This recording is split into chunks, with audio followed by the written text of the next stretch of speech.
যদি জাতীয় স্বার্থে কখনো কোথাও ডাক দেওয়া হয়, সুন্নিয়তের বৃহৎ স্বার্থে যদি আপনাদের ডাক দেওয়া হয়, যদি রাজধানীতেও যেতে ডাক দেওয়া হয়, আপনারা কি যেতে প্রস্তুত আছেন? যদি হযরত শাহজালাল শাহপুরান 360 আউলিয়া, চট্টগ্রামের 12 আউলিয়া, যে কোনো আল্লাহর ওলির মাজারের বিরুদ্ধে কোন ধরনের ষড়যন্ত্র করা হয়, কোন ধরনের কূট চক্রান্ত করা হয়, তাদের সেই চক্রান্তের বীজ দাঁত ভেঙে দেওয়ার জন্য ইমাম হুসাইনের সৈনিকরা প্রস্তুত আছে। সিংহ ঘুমিয়ে থাকে, তাকে জাগিও না, তখন কিন্তু সামলাইতে পারবে না। যেই লোক জীবনে মাজারে 2 টাকা দেয় না, মাজারে মান্নত করাকে জায়েজ মনে করে না, যেই লোক মাজারে জিয়ারত করলে মাজার পূজা বলে, সে গেছে মাজারের টাকা ভাগাভাগি করতে। অথচ প্রত্যেকটা সরকারি অফিসে কত জায়গায় আমাদেরকে বিভিন্নভাবে হ্যারাসমেন্ট হইতে হয়।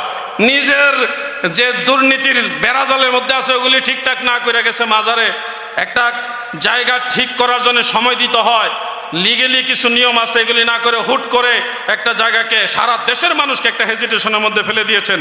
আমরা এই ধরনের অশান্তি চাই না।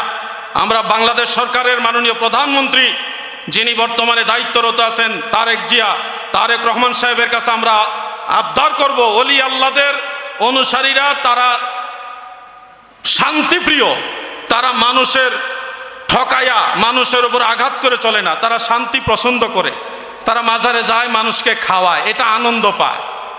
এটার উপরে যেন আঘাত না করা হয়। বিভিন্ন মাজারে আক্রমণ করা হয়েছে, বিভিন্ন দরগাহ, দরবার, খানকা ভেঙে ফেলা হয়েছে। আমরা কিন্তু একে একে এগুলি সহ্য করতেছি। সহ্যের সীমা যদি পার হয়ে যায়, তখন কিন্তু আমাদেরকে কিছু বলতে পারবেন না, আমাদের পিঠ দেয়ালে ঠেকে যাচ্ছে। অনেক মসজিদে পর্যন্ত আগুন দেওয়া হয়েছে, মসজিদের ভিতরে কোরআন শরীফ আছে, সেগুলোকে জ্বালিয়ে দেওয়া হয়েছে। আরে এটা কেমন ইসলাম যে মানুষ মারা গেছে, সে যেই হোক, সে নাস্তিক হোক, তার লাশ কবর থেকে তুলে 14 দিন পর আগুনে পুড়াইয়া আবার তাকে ধ্বংস করা, এটা কোন ইসলাম? এটা মদিনাওয়ালার ইসলাম নয়, এটা জঙ্গি ইসলাম।